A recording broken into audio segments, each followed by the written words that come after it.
중국 시장이 열릴 것이라는 기대감에 시장이 요동치고 있습니다. 중국 리오프닝 분위기가 형성될 때마다 호텔과 면세점, 백화점, 화장품 관련 주가가 널뛰곤 하는데요. 그런데 한껏 기대를 받았던 이들 유통, 소비재, 관광업계는 양국 간 입국 제한 등 정치적 리스크에 발목을 잡히면서 국적도 상표도 없는 원자재, 특히 구리에 주목해야 하는 것 아니냐는 목소리가 힘을 얻습니다. 왜 중국 리오프닝 시기에 구리가 중요한지 알아보고 변화의 시기에 국내에서 기회를 찾게 될 기업 LS와 풍산에 대해서 소개해볼까 합니다.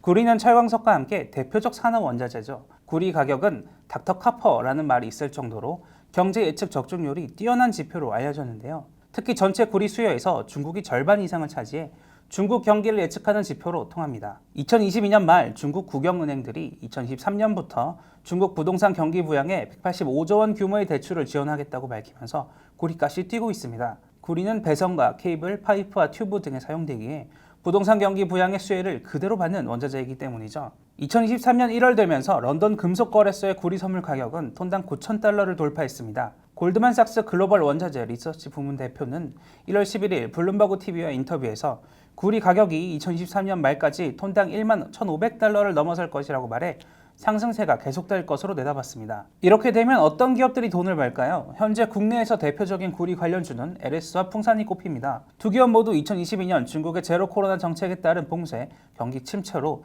구리 가격이 톤당 7,000달러까지 내리면서 어려움을 겪었는데요. 2023년부터 구리 수요와 가격이 이들 기업에 훈풍이 돼줄 것으로 보입니다. 먼저 LS를 보면 자회사인 LS M&M이 구리 강석을 재련해 순도 높은 구리를 생산하는 국내 유일의 재련업체 지위를 차지하고 있는데요. LS M&M은 매출의 약 70%를 전기동 생산에서 얻고 있기에 실적이 구리 가격과 수요에 영향을 받습니다. 다만 LS M&M의 영업이익은 구리 광산과 맺은 구리 가공 계약의 영향 아래 놓여있기 때문에 가격보다 실제로 구리 수요가 얼마나 늘어날지에 달렸다고 합니다.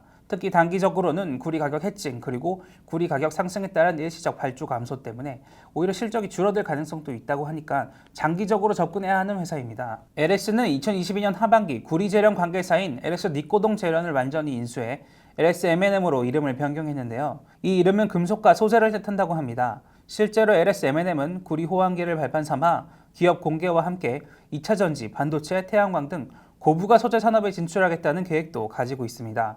풍산은 LS M&M 등으로부터 공급받은 순수한 구리, 전기동을 가공해 금속판이나 봉, 동전을 만드는 회사인데요. 최근 탄약을 만드는 방산사업 부분의 이름이 높아지고 있지만 여전히 주력 분야는 매출의 65%를 차지하는 구리 사업입니다. 구리를 만드는 풍산의 신동사업 부분은 구리 가격의 실적이 연동되는 구조로 구리 가격이 오르면 실적도 오르는 모습을 보여왔는데요. 코로나19 팬데믹 기간에는 모든 산업의 수요가 급감하면서 상당한 재고 부담을 감내해왔다고 합니다. 그러나 2023년부터 구리 제품의 수요가 증가하면서 매출은 늘고 재고 비용은 줄어드는 선순환에 접어들 것으로 기대됩니다.